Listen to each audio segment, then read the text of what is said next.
Show live এখন। একজন দুজন ভিউয়ার অ্যাড হলে আমি জানাতে থাকবো এবং আমরা ইন্ট্রোটা স্টার্ট করে দিতে পারবো। তা কৌশিক দা, আশা করি ভালো আছো। পরম পিতার ইচ্ছায় চলছে, ভালো বলছি। এখন চেন্নাইতে ওয়েদার কেমন? এই তো সোয়েটার পরতে হচ্ছে না, এটাই আর কি, শীতের পোশাক পরছে না, এটাই ওয়েদার। ঠিক ঠিক। তা ইন্ট্রোটা স্টার্ট করে দিই, আস্তে আস্তে ভিউয়াররা অ্যাড হচ্ছেন। তা আজকের শোটা একটু অন্যরকম। নানান কাজের মধ্যে আমরা আছি, তাই প্রিপারেশনটা একটু লো। আজকের বিষয়ে দূরদর্শন। তা আমরা শুরু করে দেব। তার আগে ইন্ট্রোটা স্টার্ট করে দিই। সকলকে জয়গুরু। এটা আরো মানুষের কাছে শেয়ার করে দেন। আর কৌশিক দা, ইন্ট্রোতে চলে এসো। বন্দে পুরুষোত্তম।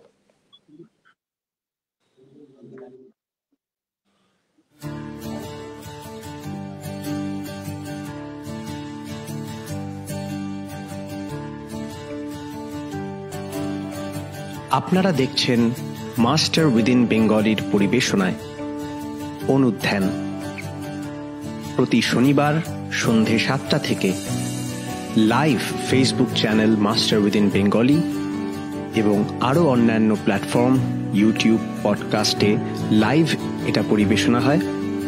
আপনারা আরও মানুষের কাছে এটা শেয়ার করে দিন এবং দেখতে থাকুন আজকের অনুধ্যানের পর্ব।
বন্দে পুরুষোত্তম। নমস্কার, আপনাদের প্রতি প্রত্যেককেই মাস্টার উইদিন বেঙ্গলি পরিবেশনায় মাস্টার উইদিন ব্রডকাস্টে স্বাগত জানাই। এই মাস্টার উইদিনের পরিবেশনায় আমাদের এই আজকের অনুষ্ঠানটি সরাসরি সম্প্রচারিত হচ্ছে master Within Bengali Facebook channel, Master within YouTube. একটা আওয়াজ আসছে, কিছুর একটা আওয়াজ আসছে।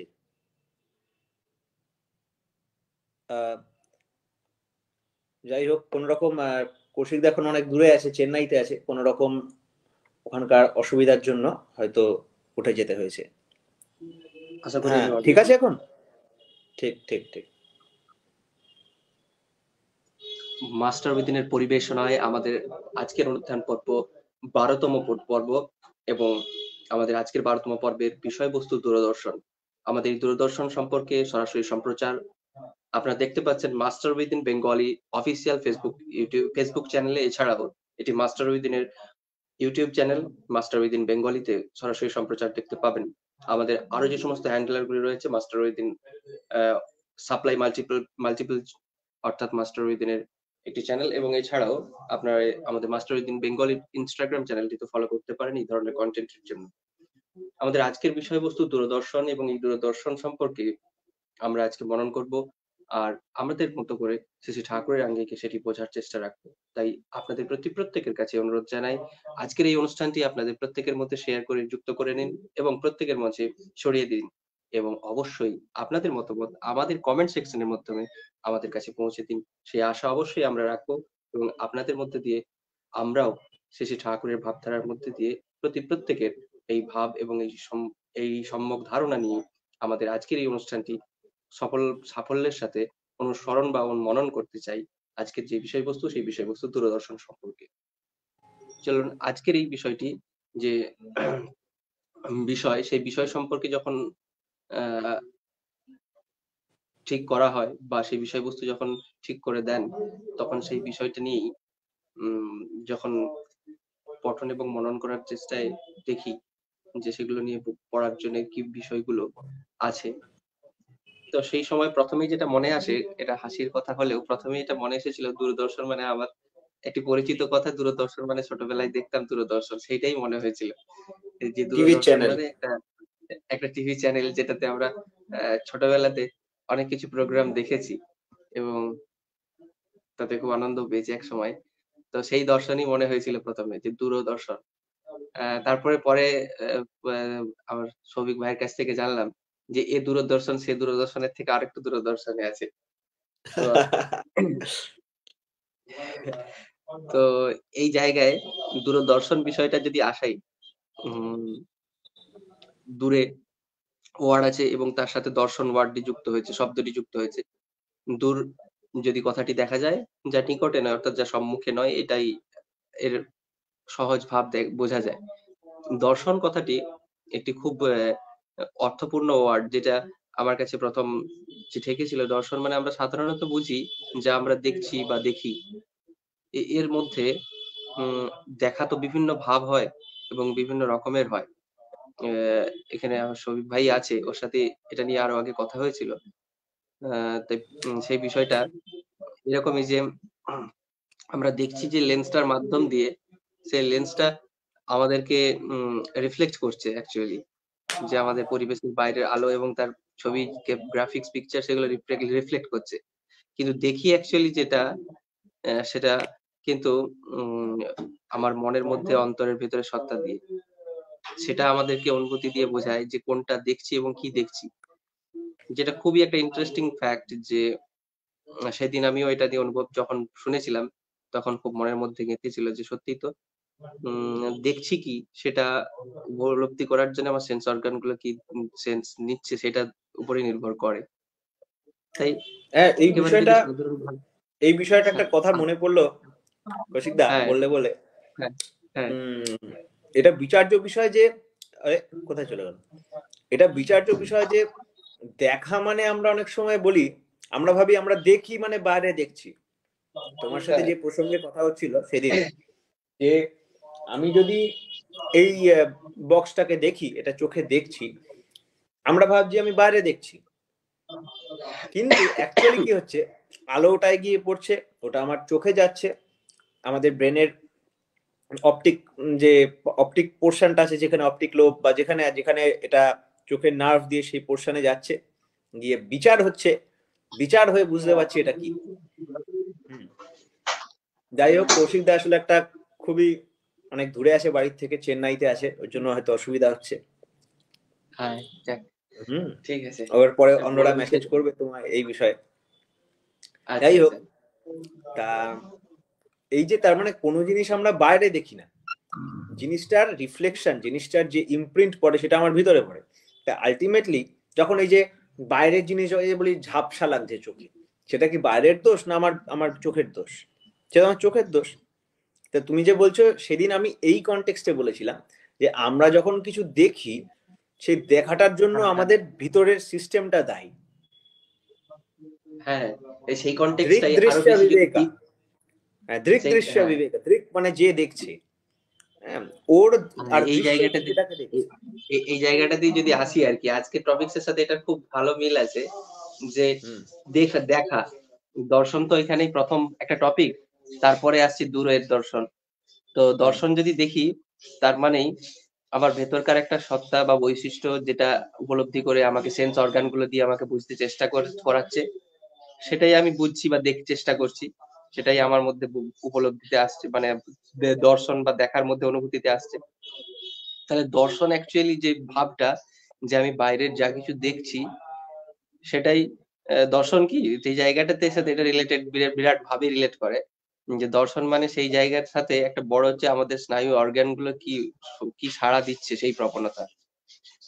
এবার তার মধ্যে আরেকটা বিষয় যেটা আছে, যেটা সেদিন আমাদের এই কথায় এসেছিল দিক দর্শন নিয়ে যখন বললে, সেটা হচ্ছে এইটাই যে আমার যে ভেতরকার ভাব, যে একটা থার্ড অংশ যেটা অনুভূতি, সেটাই আমাকে দেখাচ্ছে কি ধরনের বিষয়গুলো নিয়ে আমি দেখতে চাই।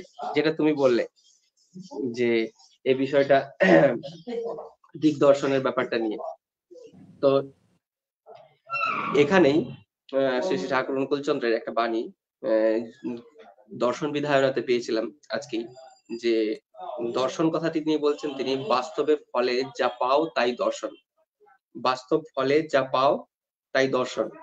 দর্শন কথার অর্থ যদি আমরা শব্দরত্ন কোষে দেখি, দৃশ ধাতুর সাথে অনট যুক্ত হয়েছে। দৃশ ধাতু অর্থাৎ প্রকটন বা উপলব্ধ জ্ঞান। তাহলে সেই কথাটাই যদি ভেতরে দেখা যায়, তাহলে যে বিষয়টা আমি দেখছি, দেখার সাথে যে স্নায়বিক মানে অনুভূতিগুলো আমার তৈরি হচ্ছে, তার মধ্যে দিয়ে যে ভাবটা তৈরি হচ্ছে, সেটাই আমার দর্শন, যদি একেবারে এটা কমপ্লিট সেন্টেন্স রাখা যায়। এবার এই দর্শন বিষয়টা যদি হয়, তাহলে উপলব্ধিযুক্ত জ্ঞান, আর এই বিষয়টা নিয়ে আহ এই বিষয়টা নিয়ে আহ আমাদের এরকম ভাবেই আসে যে প্রকটযুক্ত উপলব্ধিযুক্ত জ্ঞান।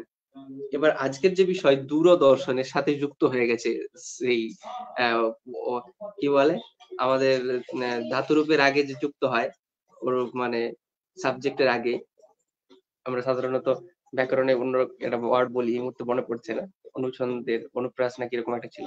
তো যাই হোক, এখানে দূরদর্শন যুক্ত হয়েছে। তো সেই দূরদর্শন সম্পর্কে আমার সৌভিকের কাছ থেকে কিছু প্রথমেই একটু ইনপুটস নেওয়ার ইচ্ছা আছে আর কি, যে দূরদর্শন সম্পর্কেটা তুমি কিরকম বোঝো? ঠাকুরের আইডিওলজিতে দর্শন সম্পর্কে কিছু কিছু জায়গায় পেয়েছি, দূরদর্শন সম্পর্কে তোমার যদি শেয়ার করো ঠিক থটসটা। ঠিক আছে দাদা। তাহলে এখানে কি বলবো, কৌশিকদা খুবই সাকসিংক্ট ভাবে ডিটেলসে অনেক কিছু বললেন। তা সেই কথাটা, সেটাকেই আমি একটু এক্সটেন্ড করে আমরা একটু বলতে পারি। যে প্রথমে বলি যে কালকে এই টপিকটা হঠাৎ সিলেক্ট হলো কেন? এই টপিকটা কালকে এটা সিলেক্ট হওয়ার একটা হিস্ট্রি আছে। যে রিসেন্টলি একটা খুব কথা উঠেছে যে চাঁদের সৃষ্টির যে রহস্য, এইটার আগে একরকম ছিল, এখন আরেক রকম হচ্ছে। এবং কেউ একজন খুঁজে বার করেছেন অনেক বছর আগে, শ্রী ঠাকুর পাবনায় থাকতেই, পাবনায় না দেওঘরে বোধহয় থাকতেই, ওখান থেকে ঠাকুর একটা বলে গেছিলেন। তখন একটা প্রচলিত থিওরি ছিল কিভাবে চাঁদের সৃষ্টি হয়েছে। তো শ্রী ঠাকুরের যে রকমটা, শ্রী ঠাকুরের যে এক্সপ্লেনেশনটা, সেটা বর্তমান যেটা সবচেয়ে বেশি অ্যাপ্লিকেবল এবং মানে সেই থিওরিটার সাথে মিলে আছে। এবং এটা শুধুমাত্র চাঁদের ব্যাপারের জন্য না, এরকম অনেক বিষয় আছে যে বিষয় এরকম হচ্ছে। তা শ্রদ্ধেয় এই পূজনীয় রাহুল দা, মানে বলার্ক চক্রবর্তী দাদা, ওনার সাথে কথা হচ্ছিল। তা এই কথা হতে হতে তখন এই টপিকটা সিলেক্ট হয়ে গেল যে দূরদর্শন বিষয়টা কি। আমি সকলের কাছে অনুরোধ করব আরেকবার, এখন অনেক প্রচুর ভিউয়ার অ্যাড হয়ে গেছেন, সকলকে বলবো যে এটাকে একটু শেয়ার করে দিতে আরো জায়গায় জায়গায়। কৌশিক দাকেও আমি অনুরোধ করব এই যে আমার অন্যান্য প্ল্যাটফর্ম গুলোতে শেয়ার করে দিতে। তা সকলের কাছে অনুরোধ, শেয়ার করে দেন যাতে আরো মানুষ এটাকে উপভোগ করতে পারে। এবং আপনাদের যা প্রশ্ন ইত্যাদি থাকবে সেই বিষয়ে আপনারা এখানে প্রশ্ন করে আমাদের জানাতে পারেন, বা আপনাদের যদি কোনো মতামত বা বলার থাকে সেটা আপনি এখানে বলতে পারেন। আচ্ছা, টপিকে ফিরে আসি।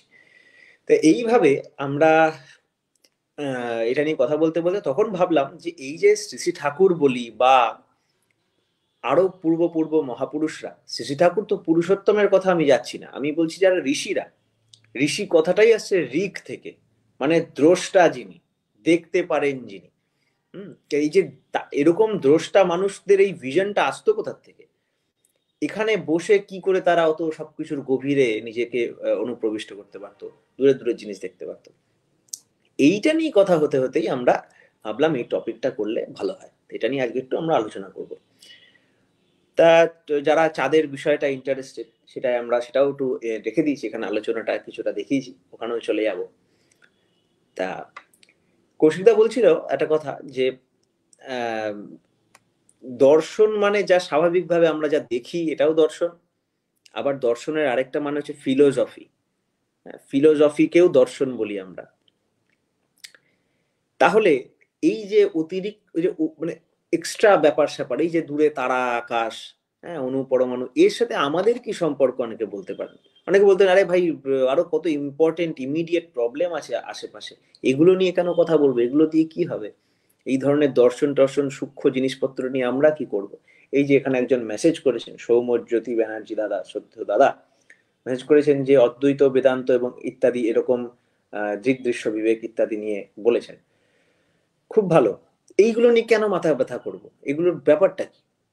এর একটা সহজ আনসার হচ্ছে, কালকে কৌশিকদাও বলছিল যে আমাদের আরো ইমিডিয়েট প্রবলেম আছে, এগুলো নিয়ে আমরা কেন মাথা ব্যথা করবো। এর একটা আনসার হচ্ছে এই যে দর্শনটা, এই যে কিননেস অ্যান্ড রিসেপটিভিটি, এই যে রিসেপটিভ ভিশন, এই যে গ্রহণক্ষম দৃষ্টি ক্ষমতা, আর এই যে গ্রহণক্ষম যে প্রবণতা, এই ব্যাপারটা কিন্তু শুধুমাত্র এই আকাশ আর তারা দেখায় সীমিত থাকে না। এই অ্যাপ্লিকেশনটা, এর অ্যাপ্লিকেশন হয়ে বহুধা হয়ে যায়। যে সূক্ষ্ম বিচার দিয়ে, সূক্ষ্ম চিন্তা বিভেদ বিচার সফল অনুভব, ক্ষিপ্র কর্ম স্মৃতি চিন্তাই ধ্যানের বিভব, ঠাকুরের একটা বাণী।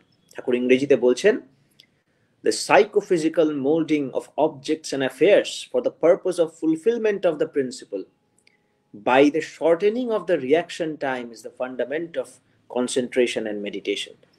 তাহলে এই যে শর্টেনিং অফ রিয়াকশন টাইম হয়ে যায়, মানে যে করার ক্ষমতা, সেটা 10 দিনের কাজটা আপনি 2 দিনে করতে পারবেন। এতে কত মানুষের উপকার হবে, নিজের উপকার হবে।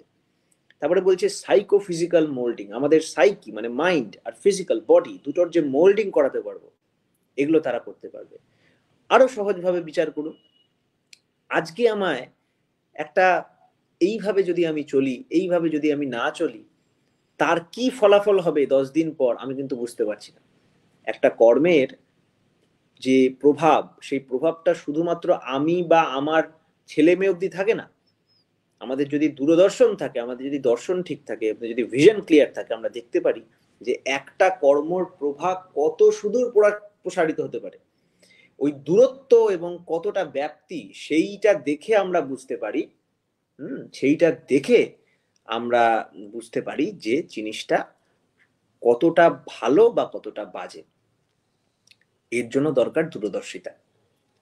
আমার মা, আমি আজকে সারাদিন পড়াশোনা না করে খেলে বেড়াচ্ছি, করে বেড়াচ্ছি, আমার মা আমাকে দেখে বললো, এইভাবে যদি পড়াশোনা করতে থাকিস, এরকম যদি খেলাধুলা করতে থাকিস পড়াশোনার টাইমে, তাহলে কিন্তু ফল ভুগতে হবে। কিন্তু আমার দর্শনে সেটা আসছে না, আমি বুঝতে পারছি না। হ্যাঁ, যখন চায়নায় প্রথম করোনা দেখা দিয়েছিল উহানে, তখন কিন্তু অনেকে বলেছিলেন এরকম যে ওখান থেকে এটা হচ্ছে, এখন থেকে যদি আমরা এটাকে না থামাই, এটা কিন্তু মহামারীর হিসাবে ছড়িয়ে যাবে। তখনও কিন্তু ওটা শুনে অনেকে শোনেননি, অনেক ফ্লাইট তখন ইটালিতে যেতে দিয়েছে, কিন্তু তার ফলাফল আমরা দেখতে পাচ্ছি। এরকম অজস্র এক্সাম্পলস আছে। যখন ওয়ার্ল্ড ওয়ার 1-এ ওই আপনার ট্রিটি অফ ভার্সাইলস ইত্যাদি এগুলো করা হচ্ছিল, তখন কিন্তু অনেকবার বলেছিল যে এটা এরকম ভাবে করো না, তার ফলাফল ভবিষ্যতে কিন্তু খুব খারাপ হবে, জার্মানি ওখান থেকে কেউ একজন উঠে এরকম করতে পারে। আর তাই হয়েছিল নাজিতে, নাজিরা ওইসব করেছিল। তাহলে দূরদর্শিতার অভাব, আমরা বুঝতে পারছি না এর ফলাফল কি হতে পারে। কিন্তু যে ওই দূরদর্শনটা যদি থাকতো এবং ওই দূরদর্শনটা যদি অন্যদের দিয়ে দিতে পারতো, তাহলে কিন্তু আমরা অনেক বড় বড় বিপদের থেকে রক্ষা পেতে পারি। ঠিক তেমনি আমরা আগে একটা মেসেজ এসছে, কৌশিকদা আসলে আমরা দর্শন বিধায়নার ওই বাণীটা আমরা আরেকবার নেওয়ার চেষ্টা করব, কারণ দর্শন বিধায়নাটা কৌশিকদার কাছে এই মুহূর্তে আছে আগে। তা ঠিক আছে, তা আমরা এটা যে টপিকটা বলছিলাম, তাহলে এইভাবে আমরা প্রবলেম গুলোকে তুলে ধরতে পারবো।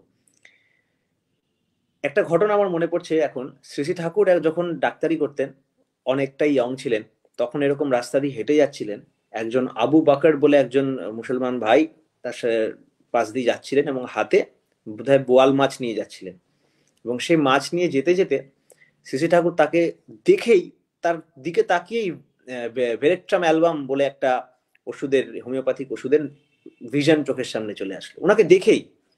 আর এইটা দেখে ঠাকুর তখন ওনার দিকে তাকিয়ে বললেন, দাদা ওই মাছগুলো আপনি আজকে খাবেন না।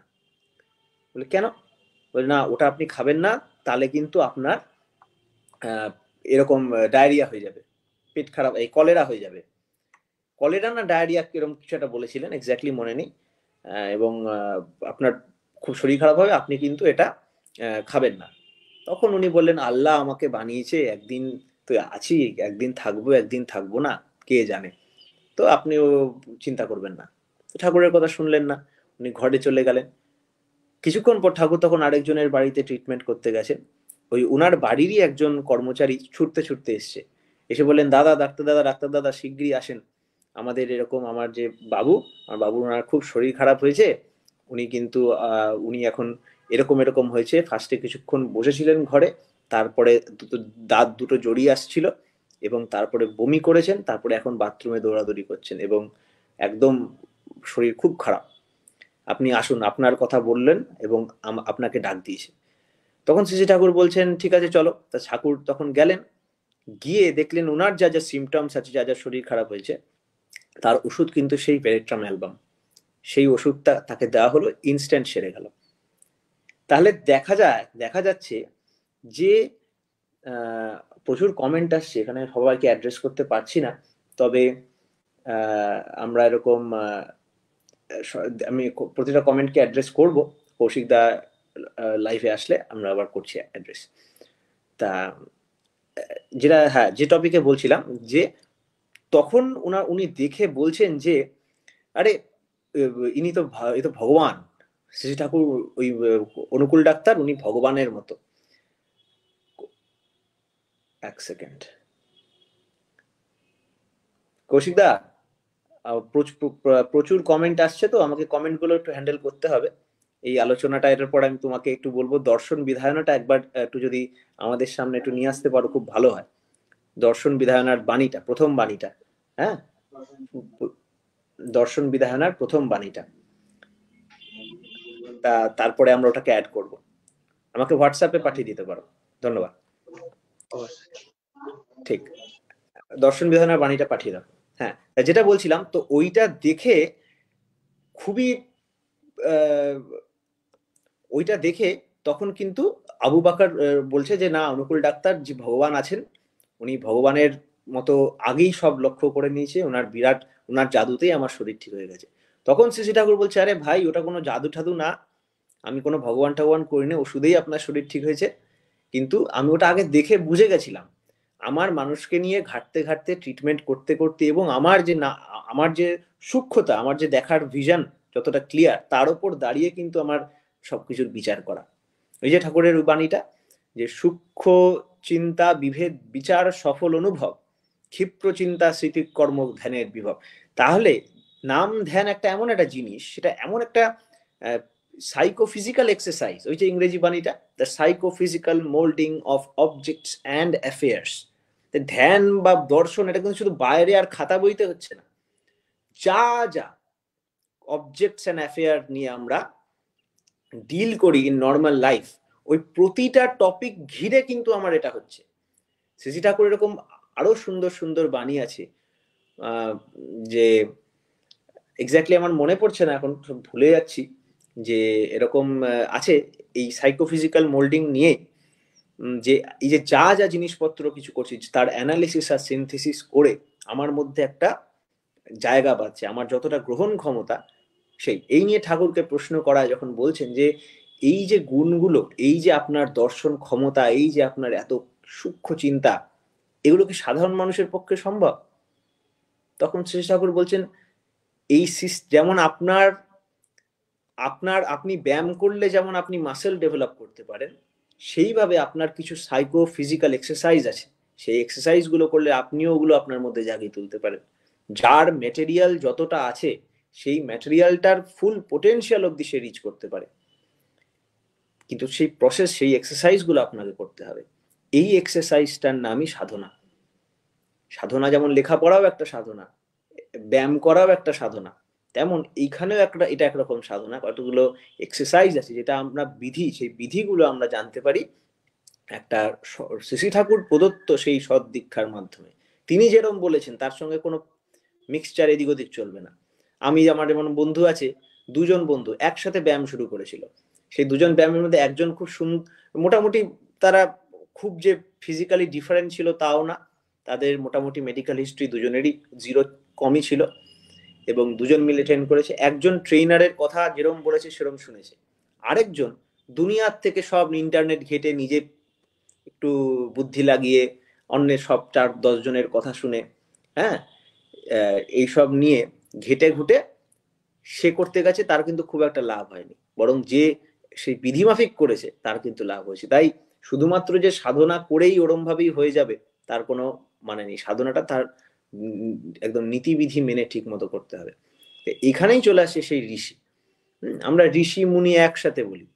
মুনি মানে মননশীল যিনি, আর ঋষি মানে ঋক বা দ্রষ্টা যিনি। সেই দ্রষ্টা যা দেখেন সেটাই হচ্ছে দর্শন। আরেকটা কথা না বললে, এই টপিকগুলো বলছি কারণ এগুলো এইটা বোঝানোর জন্য যে এই ব্যাপারগুলো শুধুমাত্র এক্সটার্নাল জিনিস নয়, শুধুমাত্র বিনোদনের টাইম নয়। আপনার আমার যে নর্মাল বাড়ির অন্ন জোগাড়, পেটে ব্যথা, সুখে শান্তিতে থাকা, এইসব সাধারণ জিনিসের সাথে এগুলো লিঙ্কড। শুধুমাত্র চাঁদে কি করে চাঁদ সৃষ্টি হয়েছে এইসব ঘটনার সাথে শুধু সম্পর্ক না, নর্মাল ডে টু ডে লাইফের জন্য সম্পর্ক আছে। এটাই বোঝানোর জন্য। কারণ আমাদের যদি বোধ পরিষ্কার থাকে, আমাদের যদি অনুভব পরিষ্কার থাকে, তাহলে কিন্তু আমাদের আনন্দ বা কোনটা ঠিক সেই দিকে চলার থেকে কেউ আমাদের আটকাতে পারে না। তা যাই হোক, ওই জন্য এই বিধি টিধি এইসব নিয়ে এতটা আর কি বলা। ইংরেজিতে দর্শনকে আরেকটা ভাষায় যেটা বলছিলাম ফিলোসফি বলে। ফিলোসফি কথাটাকে যদি আমরা ভালো মতো দেখি, ফিলোসফি কথাটা আসছে ফিল থেকে, PHIL, ফিল। ফিল মানে হচ্ছে ভালোবাসা, নলেজের প্রতি ভালোবাসা। এই নলেজের প্রতি ভালোবাসা কি দুরকম ভাবে ভাবা যায়, নলেজের প্রতি ভালোবাসা আর একটা হচ্ছে ভালোবাসার নলেজ। কিন্তু ভালোবাসতে গেলেও ভালোবাসার কেন্দ্রবিন্দু চাই। যদি আমার মধ্যে অটোমেটিক প্রেম ভাব থাকে, সে প্রেম ভাব কোথাও না কোথাও প্রকাশ পায়। কবি যখন তার ভিতরের প্রেম ব্যক্ত করেন, সূর্যের দিকে তাকিয়ে বলে যে সূর্য কত বিরাট, কিন্তু সেই সূর্য লেগেছে তাকে সেই ব্যক্ত করার জন্য। সেরকম যদি ফিলোসফি হয়, দর্শন হয়, যে দর্শনটা আমরা প্রকাশ করব বাইরে, তার জন্য কিন্তু আমাদের একটা কেন্দ্রবিন্দু চাই, আইডিয়াল চাই, যার প্রতি টেনশনে, যার প্রতি টানে আমরা নিজেকে অ্যাডজাস্ট করে ওই কিননেস আর ওই পারসেপশন, ওই দূরদর্শন আমরা আমাদের মধ্যেও ডেভেলপ করতে পারবো। শ্রী শ্রী ঠাকুরেরও অসংখ্য ঘটনা আছে, বিবেকানন্দ থেকে শুরু করে বহু বহু মনীষীর ঘটনা আছে, যারা সেটা শুধু এই দিকে না, পাশ্চাত্য দেশে সব জায়গায় ওখানকার ফিলোসফাররা আছেন যাদের এই দূরদর্শন ক্ষমতা আছে, নস্ট্রাডামাস ইত্যাদি এরকম কত আছে। কিন্তু ব্যাপার ওটা না, ব্যাপার হচ্ছে উনার আছে তো আমি কি করব, উনাদের দূরদর্শন আছে তো আমি কি করব, আমার কি করে দূরদর্শনটা হবে সেটা হচ্ছে লক্ষণীয়, এবং সেটা খুব ইম্পর্টেন্ট বিষয়। প্রচুর কমেন্ট আছে, এখন কমেন্ট গুলোকেও অ্যাড্রেস করতে হবে। বাহ, এই তো কৌশিক দা টপিকটা এনে দিয়েছেন, তা এটাকে আমি চেষ্টা করছি স্ক্রিনে আপনাকে দেখানো। আপনার এই যে দূরদর্শন এই টপিকটাকে আমি আপনাকে স্ক্রিনে আশা করি দেখা যাচ্ছে। কৌশিক দা দেখা যাচ্ছে স্ক্রিনে?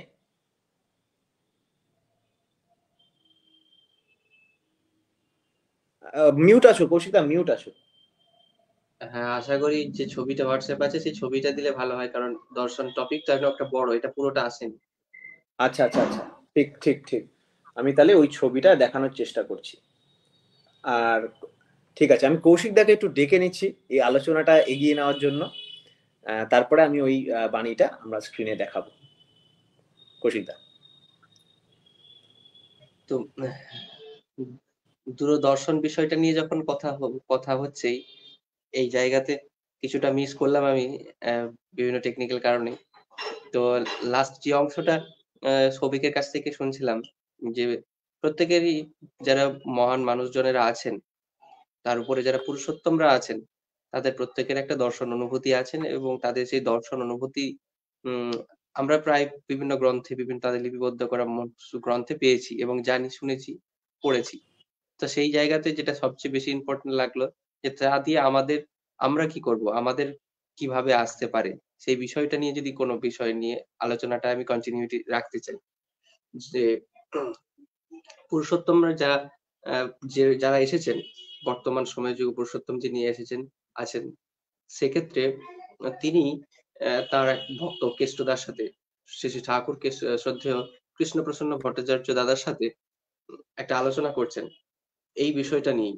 আলোচনা প্রসঙ্গের ১১তম খণ্ডে শ্রী শ্রী ঠাকুরকে কমেন্ট কমেন্ট পড়তে হবে না, আমি এটা সবার জন্য জাস্ট তুলে রাখছি, তুমি আলোচনা করতে পারো। শ্রদ্ধেয় কেষ্টদাকে জিজ্ঞাসা করছেন, শ্রদ্ধেয় কেষ্টদা শ্রী শ্রী ঠাকুরকে জিজ্ঞাসা করছেন যে এই যে আমরা বিভিন্ন মুনি ঋষিদের কথা শুনি বা জানি, তারা বিভিন্ন রকমের উপলব্ধি বা হয় বা তাদের সম্পর্কে তাদের যে জ্ঞান হয়, যে দর্শন হয়, সেটা নিয়ে জিজ্ঞাসা করছেন। তখন শ্রী শ্রী ঠাকুর বলছেন যে আদিম এককে যিনি উইথ হিজ বিং, তার সত্তা দিয়ে সব দিক দিয়ে সব রকম দর্শন করেছেন, অ্যানালিটিক্যাল অ্যান্ড সিনথেটিক্যালি তিনি দর্শন বুঝতে পারেন এবং তাদের সমন্বয় দেখাতে পারেন। শুধু তাই নয়, প্রতিটি ব্যক্তির বৈশিষ্ট্য অনুযায়ী তাকে তার বিশিষ্ট পথে সার্থকতার দিকে পরিচালিত করার সামর্থ্যও তিনি রাখেন। তাই এমনতর বেত্তা পুরুষই আমাদের অনুসরণীয়। এই অংশটি এখানে খুব ইম্পর্টেন্ট। তাই এই প্রেক্ষাপটে আসলাম এখানে যে শ্রী শ্রী ঠাকুর এখানে বলছেন, যেটা সৌভিক ভাই বলছিলেন, যে দর্শন অনুভূতি থেকে আমাদের কি শিক্ষণীয় বা আমরা কিভাবে সেই সেই ব্যক্তি বা সেই বস্তু বা সেই সত্তার সাথে যুক্ত হতে পারি। এখানে শ্রী শ্রী ঠাকুর বলছেন যে তিনি সেই বৈশিষ্ট্য সম্পন্ন যিনি সমস্ত দিকটা সিনথেটিক্যালি অ্যানালিটিক্যালি, অর্থাৎ প্রত্যেকটা বিষয়ের মধ্যে কি আছে সেটা এক একটা দিক বিচার করে নতিনীতি করে খুঁজে দেখেন এবং সেগুলোকে সংঘবদ্ধ করে তার একটা মিনিংফুল অর্থ আমাদের সামনে উপস্থাপন করেন। তার মধ্যে দিয়ে তারও সেই উপলব্ধিটা তিনি আমাদেরকে বোঝান। এবার তিনি আমাদেরকে সেই বোঝানোর ব্যাপারটা আমরা কিভাবে নিতে পারি? তাকে অনুসরণ করে। কিভাবে? তার দ্বারা চলার যে সমস্ত পথ, আমার বৈশিষ্ট্য নিজস্ব, আমার যে সমস্ত ধাত আছে, বলেন না একটা ছেলে এইরকম কাজ করে, ওদের ধাতটা এরকম। তো আমার যে কাজে ইন্টারেস্ট আছে, সেই ইন্টারেস্টের সাথে যে বিষয়গুলো তিনি আরো বেশি তৈরি করার জন্য, আরো বেশি ভালো করার জন্য আমাদেরকে ধরিয়ে দিয়েছেন, সেই পথগুলো অনুসরণ করে যখন আমরা সেগুলোতে সাকসেসফুল হই, তখন যে আমাদের সেই প্রাপ্তিটা হয় সেটাই তার উপলব্ধি বা সেটাই তার দর্শন অনুভূতি। এটার চরম প্রাপ্তি যখন হয় তখনই তার বলা হয় যে একটা সিদ্ধি বা সাধনার স্তরে পৌঁছেছেন বা তার প্রাপ্তির উপলব্ধি স্তরে পৌঁছেছেন, অনুভূতি স্তরে। এখানে একটা বেশ সুন্দর আজকে দাদা কমেন্ট করেছিলেন, আমাদের শ্রদ্ধেয় স্বামী সর্বপ্রিয়ানন্দজি এ বিষয় নিয়ে একটি আলোচনা করেছেন, খুব সুন্দর আলোচনা, ফেসবুকে পাওয়া যায়, সোশ্যাল মিডিয়াতে। শ্রদ্ধেয় সৌম্যজ্যোতি দাদা ব্যানার্জি দাদা এটা নিয়ে কমেন্ট করেছেন। তো আমি ওনারই একটা আলোচনায় এই বিষয়টা শুনছিলাম, যদিও এটা আমরা পড়েছি কথামৃততে, যে স্বামী বিবেকানন্দ শ্রী শ্রী ঠাকুর রামকৃষ্ণ দেবকে জিজ্ঞাসা করছেন যে আপনি ঠাকুরকে দেখেছেন কিনা এই নিয়ে। তখন শ্রী শ্রী ঠাকুর রামকৃষ্ণ দেব বলছেন যে সেই উপলব্ধি নিয়ে জিজ্ঞাসা করছেন আর কি। তো সেই উপলব্ধি নিয়ে বিভিন্ন কথা তিনি বলেছেন, তার সম্পর্কিত কথা। এবার এটা নিয়ে বেশ সুন্দর একটা জায়গায় আলোচনা চলছে। উনি বলছেন, স্বামী সর্বপ্রিয়ানন্দজি বলছেন যে তার পাশাপাশি যে মানুষগুলো আছে তারা তো সেই উপলব্ধি বা সেই বিষয়গুলো জানে না, তাদের মধ্যে সেই বিষয়টা ধারণাটা আসেনি, তাহলে তারা সেই বিষয়টা উপলব্ধি পাবে কি করে? তার একটা বড় উদাহরণ, ঠাকুর যেভাবে স্বামী বিবেকানন্দকে তৈরি করেছিলেন, প্রত্যেকটা বিষয়ে তাকে ওই 11, শুধু তাকে নয়, 11 জন মানুষ যাদেরকে সঙ্গে করেছিলেন তারা প্রত্যেকেই ঠাকুরকে অনুসরণ করেছিলেন এবং ঠাকুর তাদেরকে প্রত্যেক দিন এক একটা বিষয় নিয়ে যার যেরকম ধাত, এটা একটা বড় জিনিস যে এটা নিয়ে অনেক ভালো ভালো ঘটনা আছে। বিভিন্ন রকমের বই বিভিন্ন জনকে পড়তে দিতেন তাদের বই, তাদের মধ্যেকার ভেতরকার ভাব দেখে, এবং সেইগুলো নিয়ে তারা সাধনা করতেন। প্রত্যেকে একটা দিকে খুব চরম উন্নতি লাভ করেছিলেন। তো যাক, সে বিষয়ে আসছি না। এরপর আসছি যে তো তারপরেই আসছি যে এখানেই যে শ্রী শ্রী ঠাকুর রামকৃষ্ণ দেব স্বামী বিবেকানন্দকে বিভিন্ন ভাবে ট্রিটমেন্ট করে তাকে বিভিন্ন বিষয়ে যে জ্ঞানের মধ্যে দিয়ে, শিক্ষার মধ্যে দিয়ে, প্র্যাকটিক্যালের মধ্যে দিয়ে সেগুলোকে তৈরি করে দিয়েছিলেন এবং তারপরেই তার সেই উপলব্ধি, দর্শন উপলব্ধি আমরা চিকাগোর বক্তৃতায় সেই তার একটা এক্সপ্লোরেশন দেখেছি। তো বিভিন্ন জায়গাতে তার সেই বাণী এখনো মানুষজন বয়ে বেড়ায় এবং তার সেই কর্মচলন বয়ে বেড়ায়, তাই তাকে এখনো শ্রদ্ধার সাথে আমরা স্মরণ করি, পালন করি। তাই এখানে আমাদের পয়েন্টটা এটাই যে শ্রী শ্রী ঠাকুর রামকৃষ্ণ দেবের স্বামী বিবেকানন্দ যে যুক্ত হয়েছিলেন, সেই যুক্ত হওয়ার মধ্যে দিয়ে যে করণীয়গুলি তার কাছে শিখেছিলেন, সেই শেখার মধ্যে দিয়ে তার যে উপলব্ধি, সেই উপলব্ধিই তাকে তৈরি করেছিল এই নামে, যে নরেন থেকে তিনি বিবেকানন্দে পৌঁছেছিলেন। এটাই। আবার যখন আমরা শ্রী শ্রী ঠাকুর অনুকূল চন্দ্রের কাছে দেখি, যখন তার কাছে শ্রদ্ধেয় কৃষ্ণপ্রসন্ন ভট্টাচার্য দাদা এসেছিলেন শুধু বিজ্ঞানের কিছু বিষয় নিয়ে আলোচনা করবার জন্য, দেখার জন্য, যিনি তখন দেখলেন যে তার মধ্যে যে এই দর্শন উপলব্ধি, অর্থাৎ তিনি যেন স্বচক্ষে দেখছেন সেই ব্যাখ্যা বা বিস্তৃতির বর্ণনা যখন দিচ্ছেন, তখন সব বিজ্ঞান ছেড়ে দিয়ে সেই বিজ্ঞানীর কাছে এসে সমর্পণ করেছিলেন। শ্রী ঠাকুরের কাছে এসে সমর্পণ করে মাথা নত করে তার কাছে প্রত্যেকটা জিনিস আস্তে আস্তে শিখেছিলেন এবং সে বিষয়ে অজস্র উদাহরণ আমরা পাই। তাই তাকে আমরা ঋত্বিক আচার্য বলে আজকে সম্মানের সাথে বসে শ্রদ্ধা করি এবং তার কাজকর্ম আমরা এখনো অনুসরণ করে চেষ্টা করি চলার। তখনকার দিনে সিবি রমনের সঙ্গ ত্যাগ করার জন্য তাকে দেখতে এসেছিলেন যে পশ্চিমবঙ্গের বৈজ্ঞানিক মহল থেকে, যে কে এমন মানুষ যে কার কাছে কার কি আকর্ষণে তিনি সব বিজ্ঞানের গবেষণা ছেড়ে দিয়ে চলে এলেন, যার আমেরিকায় যাওয়ারও সুযোগ ছিল। তো এই হচ্ছে ব্যাপার, যে অনুসরণের মাধ্যম দিয়ে যে উপলব্ধি, তার থেকেই আসে দর্শনের উপলব্ধির শ্রেষ্ঠ পথ। এ বিষয়ে যদি আমাদের সৌভিক শ্রী শ্রী ঠাকুরের বাণী দর্শন বিধায়না থেকে এই বাণীটা যদি একটু ব্যাখ্যা করে বুঝিয়ে দেয়, অনুরোধ রাখছি। আগে দাদা, আগে দাদা। এখানে আমাকে আমাদের পূজনীয় শ্রী বুদ্ধদেব চক্রবর্তী দাদু কমেন্ট করেছিলেন যে দর্শন বিধায়নার প্রথম বাণীটি পঠনীয়, তাহলে দর্শন কি বোঝায় এবং জানা যাবে। এই বাণীটা কতটা গুরুত্বপূর্ণ বুঝতেই পারছি, সেটা আমরা সকলের সামনে তুলে ধরে একটু পাঠ করব। আশা করি দেখা যাচ্ছে স্ক্রিনে, যতটা বড় সম্ভব করলাম। দর্শন দৃশ ধাতু থেকে নাকি শ্রী ঠাকুর বলছেন, শ্রী ঠাকুরের ডাইরেক্ট বাণী এটা, দৃশ ধাতু থেকে নাকি দর্শন কথার উৎপত্তি হয়েছে। তুমি দেখে সুঝে বুঝে যেগুলি বাস্তব সঙ্গতি নিয়ে বোধ করো, বোধ দৃষ্টি নিয়ে সেগুলিকে বিন্যাস করো, বিন্যাস করে বাস্তব ফলে যা পাও তাই দর্শন।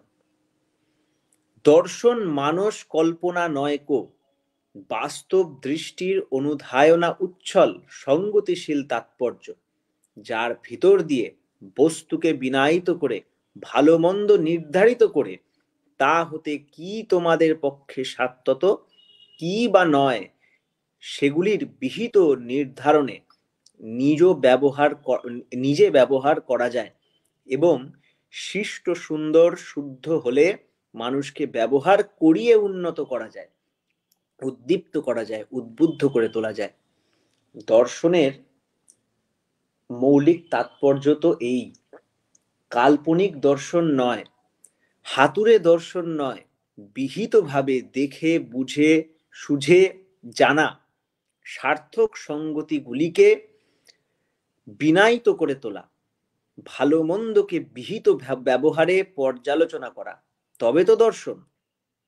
আর ন্যায় হচ্ছে তাই, যেমন করে এই সঙ্গতিগুলিকে সৃষ্টি করে, যেমন করে এই সঙ্গতিগুলিকে বিনায়িত করে, যেমন করে এই সঙ্গতিগুলিকে সার্থক করে তোলে, তারই যে তুক চিন্তায় ও কথায় তাই ন্যায়। ন্যায্য মানেও তো ন্যায় দীপ্ত, আবার বিহিত বিন্যাসে সেগুলিকে অর্থাৎ ওই বাস্তব দর্শনগুলিকে মনে রাখাকেই স্মৃতি বলে। তাই দেখো, দেখে বোঝো, বুঝে জানো, জেনে সেগুলিকে বিনায়িত করো, সার্থকতা কোথায় তা নির্ধারণ করো, করে বিহিত যা মানুষের পক্ষে বা জানার পক্ষে তা করো। এই তো আমি বুঝি দার্শনিক তত্ত্ব। অপূর্ব বাণী, হেভি বাণী, আবার কতটা ক্লিয়ার, ক্রিস্টাল ক্লিয়ার বাণী। পূজনীয় দাদুকে অসংখ্য ধন্যবাদ এই বাণীটা আমাদের কাছে তুলে ধরার জন্য। যা বলবো আমরা আজকে টপিক, যা ভেবেছিলাম এবং যা ভাবিনি, পুরোটাই কভার করে গেছে, এখানে ফুলফিল করে দিয়েছে। আসুন এই বাণীটা অল্প অল্প করে একটু দেখি। তবে বলে রাখা ভালো, শ্রী ঠাকুরের এই বাণী এগুলো একবার পড়ে বোঝার জিনিস না। আবার অনেকে বলি আমরা যে খুব কঠিন, বাদ দিয়ে সম্ভব, সেটাও নয়। আমরা কিছুক্ষণ আগে যে বললাম যে এগুলো আমাদের ডে টু ডে লাইফেই কাজের জিনিস। শ্রী ঠাকুরও তাই বলছেন, সুস্থ থাকতে, ভালো থাকতে, আনন্দ থাকতে কে না চায়? হ্যাঁ, সূক্ষ্ম সার্থক বিভেদ বিচার। আমরা তাই লাস্টের দিকের জায়গাটা এক্সপ্লেন করি, কারণ লাস্টের দিকে শ্রী ঠাকুর নিজেই সামারাইজ করে দিয়েছেন পুরো আলোচনাটা। এবং পরবর্তী বাণীটা পড়ার জন্য অনুরোধ রাখবো, এবং কৌশিকদার কাছেও অনুরোধ করছি। এটার কৌশিকদা তো আমাদের পোস্ট বানানোর ওখানে ওই ডিপার্টমেন্টের হেড, তো কৌশিকদাকে অনুরোধ রাখবো, কৌশিকদা একটু পোস্টার এটার একটা তাহলে বানিয়ে দিও পোস্টে। হেড কি পরমপিতা আছেন, আমরা তাই চেষ্টা করছি। তো তোমার কাছে একটু অনুরোধ করলাম, এটার একটা পোস্টার বানিয়ে দিও, যাতে এই ভিডিও সেশনটা হয়ে যাওয়ার পরেই এটা পড়তে পারে মানুষের। তা শ্রী ঠাকুর তাই লাস্টে বলছেন বাণীটার পর, দেখো, দেখে বোঝো, বুঝে জানো, জেনে সেগুলিকে বিনায়িত করো, সার্থকতা কোথায় তা নির্ধারণ করো। এখানে আমার কয়েকটা জায়গা জাস্ট একটু কয়েকটা কি জায়গা আমরা বলে দিতে পারি। শ্রী ঠাকুর ফার্স্টে বলছেন দর্শন কথাটা দৃশ ধাতু থেকে উৎপত্তি হয়েছে। তার মানে দর্শন মানে দেখা, এইটুকু না, কিন্তু ঠাকুর দৃশ ধাতুটাকেই এক্সপ্লেন করছেন। হ্যাঁ, ঠাকুর বলছেন দৃশ ধাতু মানে তুমি দেখে বুঝে সুঝে যেগুলি বাস্তব সঙ্গতি নিয়ে বোধ করো। বিশাল ইম্পর্টেন্ট লাইন। এর একটা সিগনিফিকেন্স হচ্ছে, আমাকে ম্যাথমেটিক্সের টিচার অঙ্কটা বুঝিয়ে দিলেন, এরকম এরকম ভাবে অঙ্কটা হয়, এই হচ্ছে অঙ্কের ফর্মুলা, এটা হচ্ছে জানলাম, ঠিক আছে, দেখলাম বোর্ডের দিকে অঙ্কটা জানলাম, কিন্তু ওটা কিন্তু যে বাস্তব সঙ্গতি নিয়ে বোধ করা হয়নি। তখন স্যার কয়েকটা এক্সাম্পল করিয়ে দিল, উদাহরণ। আরেকটা এক্সাম্পল, আরেকটা ঘটনা বলছি। ধরো আমাদের ফিজিক্সে নিউটনের ল পড়াচ্ছেন প্রফেসর, নিউটনের লটা বলে দিল, এরকম এরকম নিউটনের ল হয়। এবার সেটার পর আমি শুনলাম, ঠিক আছে, এবার কয়েকটা এক্সাম্পল দিল যে এইভাবে আপেলটা পড়লো, ওটা গ্র্যাভিটি, বা একটা জিনিস যাচ্ছে ওটাকে আমি হাত দিয়ে থামানোর জন্য ফোর্স দিতে হচ্ছে, চেঞ্জ ইন মোমেন্টাম। এইভাবে নিউটন লটাকে আমাকে বিনায়িত করার জন্য, আমি যাতে বোধ করতে পারি আমার ডে টু ডে লাইফের মধ্যে সেটা কিভাবে ঘটছে, সেটার সাথে কিন্তু আমাকে অবগত করিয়ে দিচ্ছে। তাই এটা ঠাকুর বলছেন বাস্তব সঙ্গতি নিয়ে সেটা বোধ করা। তাই আমরা যে নাম ধ্যানের কথা বলি বা ইত্যাদি কথা বলি, এইটা কিভাবে অ্যাপ্লিকেবল, আরো যা যা তত্ত্ব, যা বিষয় আছে, সেইগুলি কিভাবে আমরা বাস্তবে, আমাদের বাস্তবের সাথে সঙ্গতিশীল হবে, সেটা আমাদের বোধ করতে হবে, ফিল করতে হবে। এই বোধ ছাড়া কিন্তু হবে না। আর এই রকম বোধ খোঁজার টেন্ডেন্সিটাই হচ্ছে বোধ দৃষ্টি।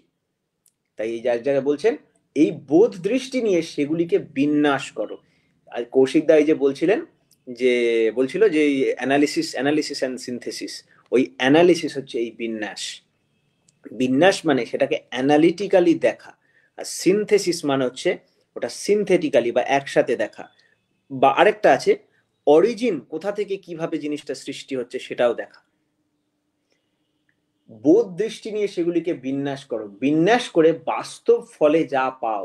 তাহলে এইভাবে আমি যখন একটা এক্সাম্পল বলি, একটা কিছু দেখলাম, সেটার ব্যাপারে জানলাম, সেটার বাস্তব সঙ্গতি নিয়ে আমি বোধ করলাম, ফিল করলাম, এই বোধটা করে ওটাই, ওই বোধটাকে আমি অ্যানালিসিস করলাম, এর ফলে যেটা আমি পাচ্ছি রেজাল্ট, সেটাকে বলা হচ্ছে দর্শন। তাই শ্রী ঠাকুর বলছেন দর্শন শুধু মানস কল্পনা নয় কো। ওই আপেলটা যদি নাই পড়তো, নিউটনের ওই থিওরিটা যদি বাস্তব ঘটনায় নাই ঘটতো, আমরা ওই লটার প্রসঙ্গই তুলতে পারতাম না। তাহলে দর্শন কোনো কল্পনার মাত্র ফল না, এটা বলছেন বাস্তব দৃষ্টির অনুধায়না উচ্ছল সঙ্গতিশীল তাৎপর্য। বাস্তব ঘটনার অনুধায়ন করে যে সেই অনুধায়ন উচ্ছল, মানে সো মাচ ফুলফিলড উইথ অনুধায়না, ভর্তি ভর্তি ওর মধ্যে বোধ বিবেচনা আছে, এবং সেইটা যখন সঙ্গতিশীল, মানে বলতে পারি আমরা রেলিভেন্ট হবে আমাদের সঙ্গে, সেইটা দিয়ে আমরা বুঝতে পারবো। এইখানে আরেকটু আমাকে অনেকে রিকোয়েস্ট করছেন বাণীটি আরেকবার পাঠ করতে, এবং অনেক ভালো ভালো প্রশ্ন আসছে। একজন বলছেন যে বাণীটি আরেকবার পাঠ করলে ভালো ভালো হয়। আমি তাকে অনুরোধ করব যে বাণীটি রেকর্ড হয়ে যাবে তো এই সেশনটা, তারা এখন আরেকবার শুনতে পারবেন। তাছাড়া কৌশিক দা এই বাণীটা আপনাকে আবার পাঠ করে পাঠিয়ে দেবে বা আমাদের মেসেজ করতে পারে। আরেকজন প্রশ্ন করেছে বিনায়িত বলতে কি বোঝালেন। বিনায়িত ওয়ার্ডটা এক্স্যাক্টলি আমি কিভাবে বলবো আমি জানি না। আমি এখানে যদি একটা এক্সাম্পল দিয়ে, মানে লাইনের এক্সাম্পল দিয়ে বোঝাই, তাহলে আমি হয়তো এক্সপ্লেন করতে চেষ্টা করছি। ঠাকুর বলছেন বস্তুকে বিনায়িত করে ভালো মন্দ নির্ধারিত করে তা হতে আমাদের পক্ষে সাত্যত কি বা নয়। তার মানে একটা বস্তুকে এই যে বিনায়িত করে ভালো মন্দ নির্ধারিত করে, একটা বস্তুকে আমি আমার চোখের সামনে রেখে, আমার দর্শনে রেখে, আমার বোধ এবং বিবেচনা দিয়ে আমি যেভাবে অ্যানালিসিস করি, সেই অ্যানালিসিসের মাধ্যমে আমার সেটা জানা যে ওটা আমার জন্য ভালো না বাজে। এটাই তো দর্শনের মূল তুক। কেন বলছি, এখন যে কোনো রেফারেন্স থাকলে দেবেন ভালো হতো। এর রেফারেন্স হচ্ছে দর্শন বিধায়না, অরিজিৎ দা বলছেন। কি বলছে, হ্যাঁ বলছেন যে এটা রেফারেন্স হচ্ছে দর্শন বিধায়না। কত নম্বর বাণী কৌশিক দা? কৌশিক দা এক প্রথম বাণী। তা তাহলে এখানে বিনায়িত মানে হচ্ছে সেইভাবে আমি আমার সামনে পোর্ট্রে করে রেখে সেটার অ্যানালিসিস করে দেখা, আমি এখানে এটা পড়ে যা বুঝতে পারছি। এবার বলছে এইভাবে ভালো মন্দটাকে পর্যালোচনা করা, এটাই হচ্ছে দর্শন। কারণ আমার পক্ষে এক্সিস্টেন্সিয়াল কোনটা, আমার জীবনের পক্ষে কোনটা ভালো আর জীবনের পক্ষে কোনটা ভালো না, এটাকে হচ্ছে অ্যানালিসিস করে বোঝা, এটাই হচ্ছে দর্শন। এটা হচ্ছে দর্শন এখনো অবধি আমরা যতটুকু পড়লাম। তাহলে ব্যাপারটাকে একটু সাম আপ করে নিয়ে হচ্ছে যে আমাদের চোখের সামনে আমরা যা দেখছি, আমাদের day to day life experiences, সেই ডে টু ডে লাইফ এক্সপিরিয়েন্সের মধ্যে আমার ওখান থেকে কি বলছেন ঠাকুর, তারপরে বোধ দৃষ্টি নিয়ে সেগুলিকে বিন্যাস দেখে বুঝে সুঝে, যেগুলি বাস্তব সঙ্গতি নিয়ে বোধ করো, সেগুলো দেখে বুঝে সুঝে আমরা ওখান থেকে প্র্যাকটিক্যালি আমার এক্সপিরিয়েন্স থেকে আমি যা বোধ করলাম, তার মধ্যে কোনটা ভালো কোনটা বাজে, ভালোটা নিলাম, বাজেটা ফেলে দিলাম, বা বাজে কিছু আউটকাম আসলে সেটা নিরোধ করলাম। এই পুরোটা মিলে যে একটা সঙ্গতিশীল অবস্থা, এইটা হচ্ছে আমার দর্শনের থেকে যা লাভ সেটা। এইবার এত বকবক করার পর একটা কথা আমার বলতেই হবে, যে এই যে এক্সপ্লেনেশন, এসব তো বলে এরকম করে শেষ করা যায় না। আর আরেকটা বড় প্রবলেম হচ্ছে আমি জানি না ব্যাপারটা পুরো, মোটামুটি একটা আপনাদের কাছে তুলে ধরলাম। এবার আপনারা এই বাণীটা পড়ুন, পড়ে অ্যানালিসিস করে নিজে দেখুন, নিজে আরো ভালোভাবে এটাকে বোঝার চেষ্টা করুন, এবং যারা জানেন এরকম জ্ঞানী মানুষ যারা আছেন তাদের সঙ্গে আলোচনা করে জিনিসটাকে এরকম ভাবে, লাইভে তো জাস্ট একটা ইন্ট্রোডাকশন দিলাম, অ্যাডভার্টাইজমেন্ট দিলাম। এবার আপনারা এই জিনিসটাকে নিয়ে ঘেটে বুঝে নিজে ব্যাপারটাকে একটু বিচার করে দেখুন, নিশ্চয়ই আরো ভালো করে বুঝতে পারবেন এবং আমাদেরও বুঝিয়ে দেবেন। হ্যাঁ, তাই এটা একটা অ্যাডভার্টাইজমেন্ট দিলাম যে এই বিস্কুটটা ভালো বা এই বিস্কুটটা এরকম। এবার আপনারা ওটা কিনে নিয়ে নিজে দেখে পড়ে বুঝে আপনারা সেটাকে বোধ করতে পারবেন। কৌশিক দা আরেকজন আবার কমেন্ট করেছেন যে শ্রী ঠাকুরের বিধি বিন্যাস। হ্যাঁ, আগে বলো। বিনায়িত শব্দের ধাতুগত অর্থ যে শব্দরত্ন কোষে যেটা পেলাম, বিপূর্বক দন্তে নয় দীর্ঘই কয় তয়, তার মানে নির্দিষ্ট পথে চলা, এই আর কি, বা নির্দিষ্ট পথে চলে সেটাকে পাওয়া। তাহলে আশা করি খুব একটা ভুল আমরা এক্সপ্লেনেশন করিনি, তাই না? বস্তুকে বিনায়িত করে ভালো মন্দ নির্ধারিত করা, তার মানে রিয়েলিটি আমার চোখের সামনে রেখে, সেই পজিশনে নিজেকে রেখে আমার এক্সপিরিয়েন্সে সেটা অ্যানালিসিস করা, যে জিনিসটা আমার এক্সিস্টেন্সের জন্য ভালো না আমার এক্সিস্টেন্সের জন্য খারাপ। এর জন্য আমি সকলকে অনুরোধ করব, পূজনীয় বুদ্ধদাদের একটা ভিডিও আছে যে সস্তয়নী নিয়ে, মনে আছে কৌশিক দা? যে ওখানে বিধি ব্যাপারটা দারুণ এক্সপ্লেন করা আছে। কিন্তু শ্রী ঠাকুরের বাণী ওই যে আছে, বিধি কিন্তু নয়কো জ্ঞানী, নয়কো জ্যান্ত নয় চেতন, ইষ্টানুগ বেত্তা জ্ঞানীর জ্ঞানেই বিধির নিয়ন্ত্রণ। মানে বিধি ভালো বাজে না, যা নেচারে আছে সেটা নিজের থেকে ভালো বাজে না। আমি যে বিধাতা, যে ব্যাপারটাকে কন্ট্রোল করছে, যে ইউজার অফ দ্য বিধি, ফায়ার ইজ নাইদার গুড নর ব্যাড, আগুন বাজে ভালো না, আগুন যে ইউজ করবে তার হাতে ভালো বা বাজে, যে পরিস্থিতিতে কিরকম ভাবে সেটা বিনায়িত হবে সেই অনুযায়ী তার ভালো আর মন্দ। আবার আরেক জায়গায় ওই জন্য শ্রী শ্রী ঠাকুর বলে দিচ্ছেন, ওই ভিডিওটার মধ্যে আপনারা পাবেন, সস্তয়নী নিয়ে ভিডিওটা আপনারা আমাদের পেজেই দেখবেন, গত পরশুদিন বোধহয় শেয়ার হয়েছিল। বাণীটা হচ্ছে যে ভাবে কর্মে কথাবার্তায় সত্তাপোষী যা, সেইটি কিন্তু আসল বিধি, অন্য কিছু না। তাহলে ওর মধ্যে থেকে সত্তাপোষী কোনটা সেটাকে আমাকে তুলে নিতে হবে, এটা হচ্ছে বিধি। একজন মেসেজ করেছেন, অনেকেই অনেক মেসেজ আসছে, কি সব তো একসাথে আমরা করতে পারছি না। এই মেসেজ করেছেন, আমি একজন ছোট মানুষ, অনেক কিছু বুঝতে পারি না। কি রিপ্লাই দেবে কৌশিকদা? এখানে অনেক কিছু আমরাও তো বুঝতে পারি না, আমরা তো আরো ছোট। হ্যাঁ, এবার কোন ছোটর কথা বলা হচ্ছে কি, একজন আমাকে যদি ড্রাইভিং এর ব্যাপারে বলা হয়, বা আমাকে যদি প্লেন চালানোর ব্যাপারে বলা হয়, সেখানে আমি জিরো, ছোটও না, জিরো, তাই না? আমাকে যার যেটা সাবজেক্ট, সে সেই বিষয়ে ততটা জানে, সে ততটা ফুলফিলিং। কিন্তু আমরা এখানে যে প্রসঙ্গ নিয়ে কথা বলছি সেটা একটা জীবনীয় প্রসঙ্গ, এখানে তো জানার শেষ নেই, তাই না? এটা শুনে একটাই পড়লো, হ্যাঁ, সাইজে ছোট হলেও অসুবিধা নেই, ঠিক আছে, মনে ছোট না হলেই হবে। যাকে ধরে চলছি সেই পরম পিতাকেই, তার কাছ থেকে সবকিছুই পেতে পারি, পাবো, এই ভাব নিয়ে যদি তাকে ধরে এগিয়ে চলি, সেই দিকে মন বড় করে যদি রাখি, তাহলে সবকিছুই তিনি চাইলে পেতে পারেন। হ্যাঁ, আর ঠাকুর বলতেন, বারবার বলতেন যে ছোট আগুনের কথা শুনেছো তো? একটা ছোট্ট আগুনের স্ফুলিঙ্গ সারা দেশকে জ্বালিয়ে ছারখার করে দিতে পারে। কিন্তু আমাদের প্রয়োজন যেটা, সারা দুনিয়াকে ওই দেশলাই বা ওই বারুদ দিয়ে ভরাতে হবে আস্তে আস্তে, যাতে বারুদ অব্দি ওই ছোট্ট আগুনের টুকরোটা পৌঁছায়, সেটা আমাদের কিন্তু লক্ষ্য করতে হবে।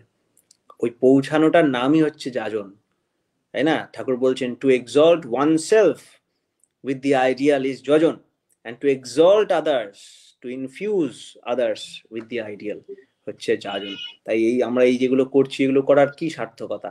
এই যে কয়েকটা ওয়ার্ড আছে, খুব কি ওয়ার্ড, সঙ্গতিশীল, বিনায়িত, সার্থকতা, এই ওয়ার্ডগুলো কিন্তু খুব ইম্পর্টেন্ট, আমাদের মানে মাথায় ঢুকিয়ে নিতে হবে। সঙ্গতিশীল মানে ব্যাপারটাকে কন্ডিউসিভ করে নেওয়া, ব্যাপারটা যেমন আমাদের এখানে সঙ্গতিশীল কি, আমাদের এখানে সঙ্গতিশীল খাওয়া দাওয়ার দিকে যদি দেখি, আমাদের এখানে চা খাওয়াটা ধরা যেতে পারে, রাখা যায়, কিন্তু আমাদের এখানে অতিরিক্ত বিয়ার টিয়ার খাওয়া বা ওটা কালচারের মধ্যে সঙ্গতিশীল না।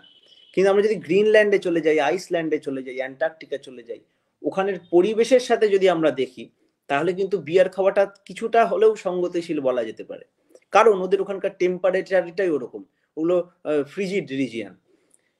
এটা যে সঙ্গতিশীল, কোথায় কোনটা কেরম ভাবে কখন কেরম ভাবে লাগে,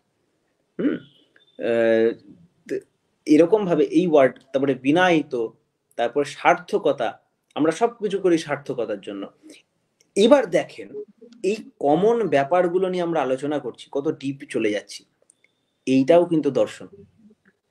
কারণ আমরা আমাদের বাস্তব লাইফকে নিয়ে অ্যানালিসিস করছি, অ্যানালিসিস করে এখান থেকে বোধ গুলো ক্যাপচার করে, ফিলিং গুলো ক্যাপচার করে, অ্যানালিসিস করে আমরা কিন্তু আমাদের বোধটাকে সেট করছি। এই বাস্তব ঘটনার থেকেই কিন্তু ব্যাপারটা বেরিয়ে আসছে।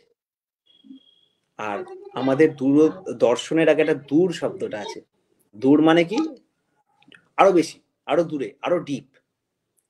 এই ডিপ, এই ডেপথের যেমন অন্ত নেই, কিন্তু আমরা দেখতে পাই এমন কিছু মহাপুরুষরা আছেন যাদের মধ্যে এই দূরদর্শনটা অতিরিক্ত ভাবে স্ফীত, এবং তার আলটিমেট এক্সফোলিয়েশন আমরা দেখতে পেরেছি শ্রী শ্রী ঠাকুর অনুকূলচন্দ্রের মধ্যে। এমন কোনো প্রসঙ্গ নেই, এমন কোনো টপিক নেই, এমন কোনো দিক নেই যা নিয়ে তিনি ফুলফিল করে দেননি। তাই তিনি হচ্ছেন সবকিছুর পরিপূরক, দ্য সুপ্রিম ফুলফিলার এই সুপ্রিম ফুলফিলার বলতে বলতে আমি আপনাদের বলবো একটা নতুন বই আমাদের রিলিজ হয়েছে, the light off the supreme ফুলফিলার বলে। আপনাদের স্ক্রিনে আমি এখনই দেখাচ্ছি। লাইট অফ দ্য সুপ্রিম ফুলফিলার বলে একটা আমাদের নতুন বই রিলিজ হয়েছে। আমি স্ক্রিনে দেখাবো কৌশিকদা, তার আগে তুমি আলোচনাটা একটা প্রসঙ্গে টেনে নাও, আমাদের সময় শেষ হয়েছে। দূরদর্শন ব্যাপারটা বলতে গিয়ে একটা জিনিসই মনে পড়লো যে শ্রী ঠাকুর কিভাবে আমাদেরকে দেখিয়ে দিয়েছেন যে প্রত্যেকটা মানে যে বস্তুর মধ্যে থেকে তার প্রত্যেকটা অন্তর্নিহিত বিষয়, এই নিয়ে আমাদের একটা বেশ ভালো সিরিজও আছে, কেওস টু কসমস বলে, মাস্টার উইদিন ইংলিশ চ্যানেলে। খুব সুন্দর সিরিজ, আমাদের পূজনীয় বিবর্ষণ দা সেটা বানিয়েছিলেন, রেকর্ডিং করেছিলেন, এবং তাতে আমাদের সৌভিক ভাইয়ের অনেক ভূমিকাও আছে, একসাথে কোলাবরেট করে দুজনে করেছিলেন। খুব সুন্দর একটা সিরিজ কিওস টু কসমস, যাতে একটা বিস্তারিত বিষয় আছে যে শ্রী ঠাকুরের আলোকে কিভাবে বহির্বিশ্বের সাথে আমাদের অন্তরের যে এই অর্গান পার্টস যুক্ত এবং তাদের মধ্যে কিভাবে কোঅর্ডিনেশন আছে। খুব সুন্দর একটা ব্যাখ্যার একটা সিরিজ, সেটাও দেখার কথাই বলবো যাদের এই বিষয়ে আরো বেশি জানার বা মনে করার বা শোনার ইচ্ছে রয়েছে। তা বইটা এসে গেছে, পূজনীয় বুদ্ধদেব চক্রবর্তীর লেখা, second addition, light off the supreme ফুলফিলার। এই বইটা আপনাদের যদি ভালো লাগে, ভালো তো অবশ্যই লাগবে, পড়লে জানতে পারবেন। আজকের এই শোতে যা হয়েছে এর থেকে আরো অনেক বেশি কিছু আছে। এই বইটা আপনারা সংগ্রহ করতে পারেন, আর সংগ্রহ করার জন্য আপনারা অ্যামাজনে পেয়ে যাবেন। আজকে এখন পাবেন না, এখন ফার্স্ট এডিশনটা আছে, কাল পরশুর মধ্যে রিলিজ হয়ে যাবে। তাও যদি আপনারা আগে আগে চান, আমাদের একটা হোয়াটসঅ্যাপ কমিউনিটি আছে, তার লিঙ্কটা আমরা এখানে শেয়ার করে দেবো। হ্যাঁ, আমরা এই মাস্টার উইদিনে শেয়ার করে দেবো। ওই হোয়াটসঅ্যাপ কমিউনিটিটা আপনারা জয়েন করতে পারেন। ওখানে যারা আগে আগে থাকছে তাদের আমরা এই বইটা ফ্রিতে দিচ্ছি। এবং এই বইটার খুব ভালো ভালো রিভিউ এসছে, প্রচুর লোক পড়েছে, দেশের থেকেও পড়েছে, বিদেশ থেকেও পড়েছে। সেই রিভিউগুলো আমরা আপনাদের দেখাতে পারি। পুরুষোত্তমের আগমনে, এবং আমরা ট্রান্সলেট করেছি সেটাকে। এটা বাংলা বইতে ছিল, বাংলা বই থেকে পুরুষোত্তম আলোকে বলে এইটা আমরা এখানে ট্রান্সলেট করেছি ইংলিশে। আপনাদের খুব ভালো লাগবে বলে আমাদের বিশ্বাস। তা এই বইটা সংগ্রহ করতে আমাদের সাথে যোগাযোগ করতে পারেন, কমেন্ট করে দিতে পারেন, আমরা তাদের মেসেজও করে দিতে পারেন, যাতে আমরা ইন্ডিভিজুয়ালি আপনাদের এই বইটা অ্যাভেলেবেল করে দিতে পারি। ঠিক আছে, আজকে আশা করি আরো অনেক কিছু, তো অনন্ত টপিক আলোচনা করা চলতেই থাকবে ওরকম ভাবে। তাই এবার ব্যাপারটা আমাদের আর 3 মিনিট আছে টাইম শেষ হতে। আমি কৌশিক দাকে বলবো কিছু। এখানে এক দাদা বলেছেন যে এই বিজ্ঞান বিভূতি নিয়ে, আমি এই কারণেই বলছিলাম যে আমাদের এই বিষয়টা নিয়ে একটা খুব সুন্দর একটা সিরিজই রয়েছে, যেটা মাস্টার ইংলিশ চ্যানেলে কিওস টু কসমস নিয়ে, যেখানে বিজ্ঞান বিভূতি নিয়ে শ্রী ঠাকুরের যে বিষয়গুলো নিয়ে খুব সুন্দরভাবে সেখানে বিস্তারিত একটা কথোপকথন হয়েছে। একজন কমেন্ট করেছেন, আমি একজন প্রবাসী, তাই কাজের মধ্যে ঠাকুরের সঙ্গে থাকার চেষ্টা করি।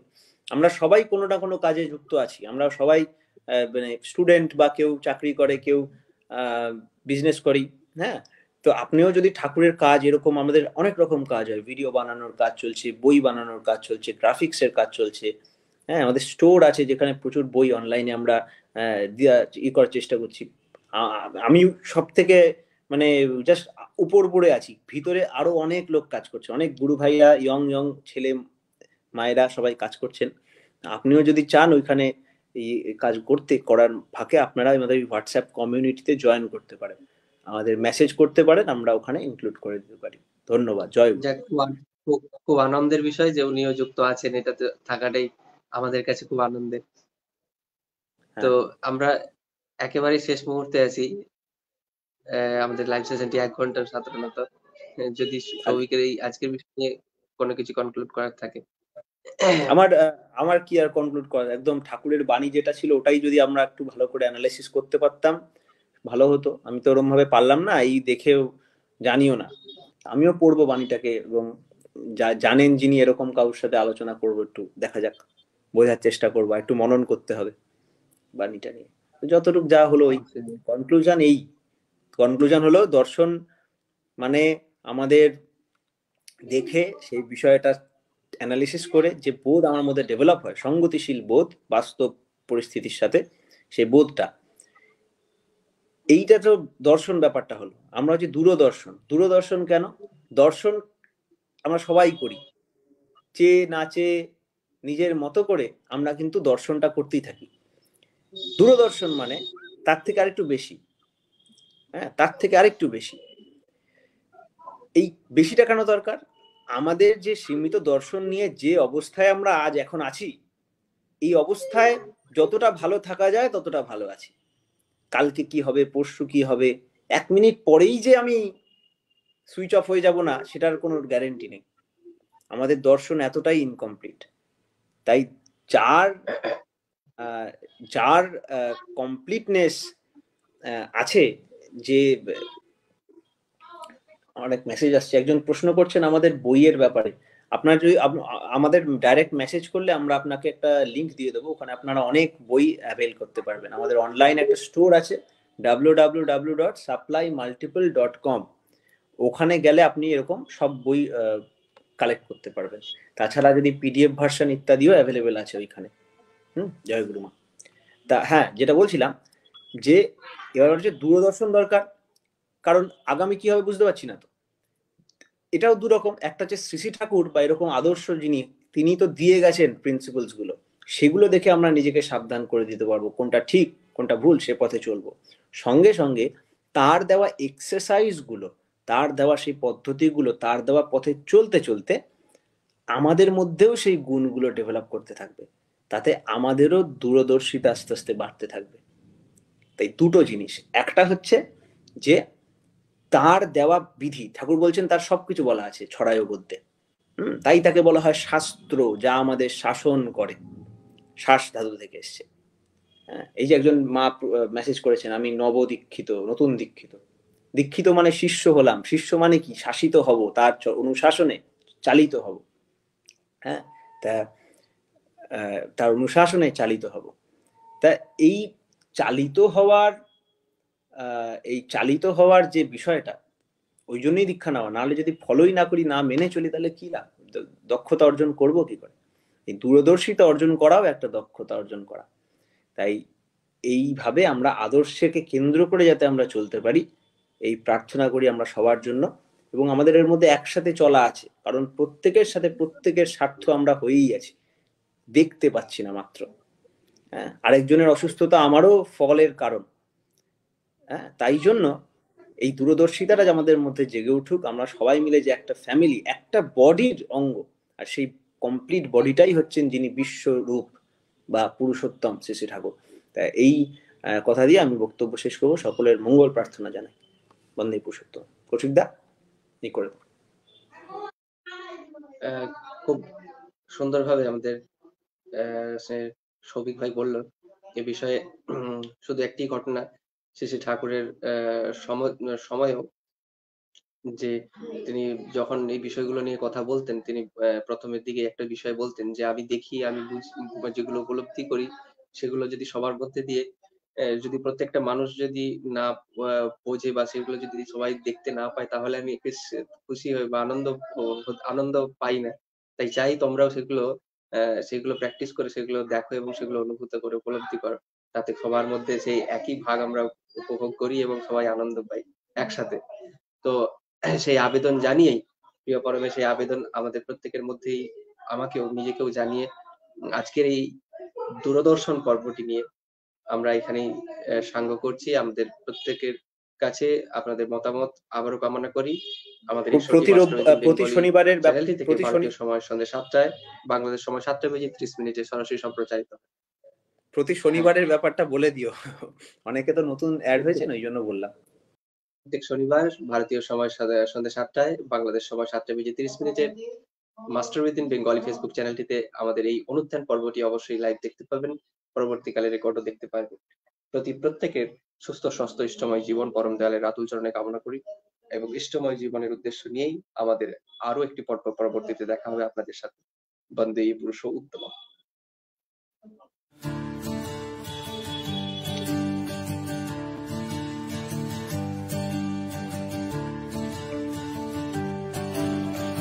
আপনারা দেখছেন মাস্টার উইদিন বেঙ্গলির পরিবেশনায় অনুধ্যান। প্রতি শনিবার সন্ধে 7টা থেকে live Facebook channel Master Within Bengali এবং আরো অন্যান্য প্ল্যাটফর্ম ইউটিউব পডকাস্টে লাইভ এটা পরিবেশনা হয়। আপনারা আরো মানুষের কাছে এটা শেয়ার করে দিন এবং দেখতে থাকুন আজকের অনুধ্যানের পর্ব।